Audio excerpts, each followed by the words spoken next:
जय हिंद मेरे प्यारे दोस्तों। मैं संदीप राठौर। मैं आपके लिए लेकर आया हूं Madhya Pradesh police constable one रक्षक और जल प्रहरी के लिए एक बेस्ट क्लास। तो दोस्तों आइए शुरू करते हैं हमारी एमपी जीके की बेस्ट क्लास। दोस्तों अगर ये क्लास आप पूरी देखते हो तो इसमें से एक या दो प्रश्न आने की संभावना बनती है। ठीक है दोस्तों, इंदौर में पैदा हुए सबसे लोकप्रिय गायक या गायिका का नाम क्या है? तो दोस्तों किशोर कुमार जी है, लता मंगेशकर जी है, ज्योतिराव मिश्रा है या पुनीत शर्मा है? तो दोस्तों कौन है यहाँ पर इंदौर में हमारे लोकप्रिय गायक या गायिका? ये है हमारे लता मंगेशकर। कौन है? लता मंगेशकर। दोस्तों इनसे जुड़ी हम कुछ चीजें जान लेते हैं। तो इनका जन्म कब होता है? 1929 में इनका जन्म हुआ था। इनका बचपन का नाम हेमा था। इन्हें स्वर कोकिला के नाम से जाना जाता था। स्वर साम्राज्ञी, दीदी और सहस्त्राब्दियों की आवाज के नाम से इन्हें जाना जाता था। इन्हें पद्मश्री 1969 में मिलता है। दादा साहब फाल्के पुरस्कार इनको 1992 में मिलता है और पद्म विभूषण इनको मिलता है 1999 में। उसके अलावा भारत रत्न इनको 2001 में मिलता है। ठीक है दोस्तों, इसके आगे चलते हैं हम अगले क्वेश्चन पे। तो प्रसिद्ध लोक गायक तीजन बाई का संबंध किस लोकगीत से है? तो ये कौन से गीत गाते थे? आल्हा गायन, बिरहा गायन, पंडवानी या घोटुल पाटा?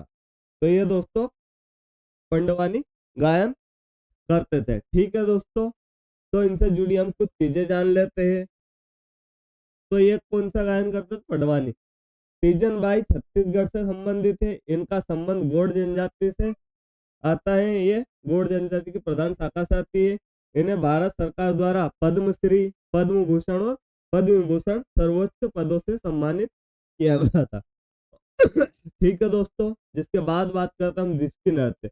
डिस्की नृत्य किस अवसर पर किया जाता है? तो ये विवाह के समय किया जाता है, दीपावली के समय, दशहरा के समय या होली के समय। तो ये डिस्की नृत्य जो है ये विवाह के समय किया जाता है। कौन सी जनजाति द्वारा? भील जनजाति द्वारा। कौन सी जनजाति द्वारा? भील जनजाति द्वारा। यह नृत्य भील जनजाति द्वारा किया जाता है। डिस्की का मतलब क्या होता है दोस्तों?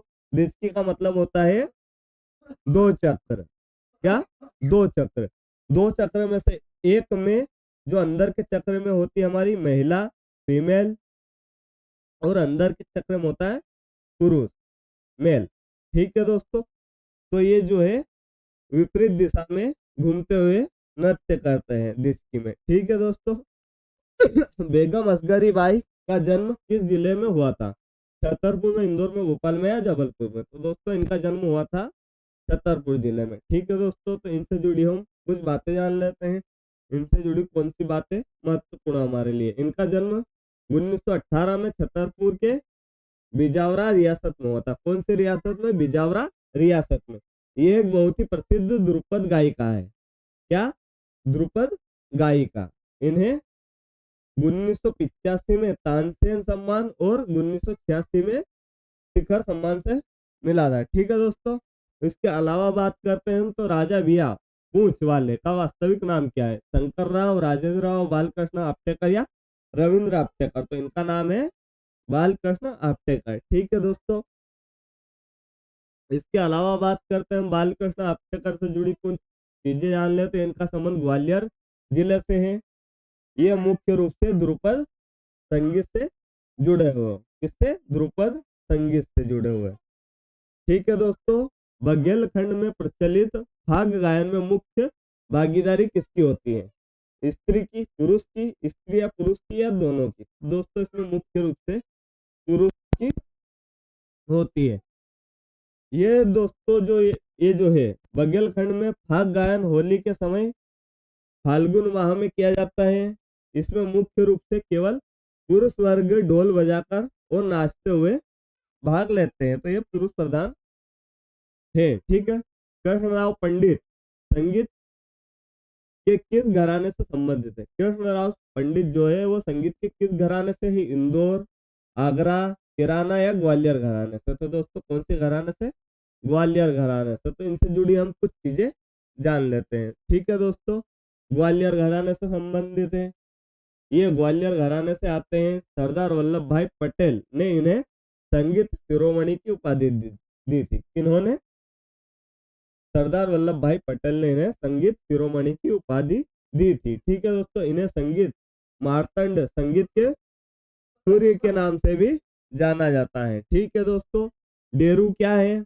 भील जनजाति का एक वाद्य यंत्र। भील जनजाति द्वारा की जाने वाली खेती, भील जनजाति द्वारा बनाई गई दरिया, भील जनजाति द्वारा बनाई गई गुड़िया। क्या है दोस्तों? तो ये भील जनजाति द्वारा बनाया गया एक वाद्य यंत्र है।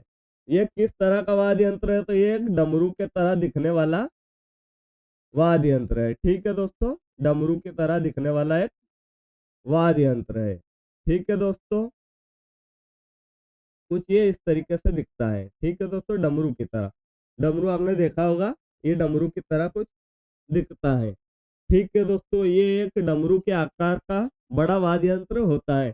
इसे भील जनजाति द्वारा काठी लोक नृत्य और लोकगीत के समय लकड़ी से ठोक ठोक कर बजाया जाता है। ठीक है दोस्तों, इसके आगे मध्य प्रदेश से संबंधित कौन सा व्यक्ति भारत का राष्ट्रपति बना था? डॉक्टर वेंकट रमन, फारुद्दीन अहमद, डॉक्टर शंकर दयाल शर्मा या राजेंद्र प्रसाद। तो दोस्तों हमारे बनते हैं डॉक्टर शंकर, कौन? डॉक्टर शंकर दयाल शर्मा जी। ठीक है दोस्तों, डॉक्टर शंकर दयाल जी शर्मा। इनका जन्म भोपाल में हुआ था। ये भारत के 8वें उपराष्ट्रपति और 9वें राष्ट्रपति बने थे। कौन? 8वें उपराष्ट्रपति और 9वें राष्ट्रपति। इनकी समाधि का नाम कर्मभूमि है। क्या है इनकी समाधि का नाम? कर्मभूमि। ठीक है दोस्तों, तो आगे चलते हम हमारे इस क्लास को लेकर। तो मध्य प्रदेश में पहली बार राष्ट्रपति शासन राज्यपाल के समय लागू हुआ था। किसके समय हुआ था?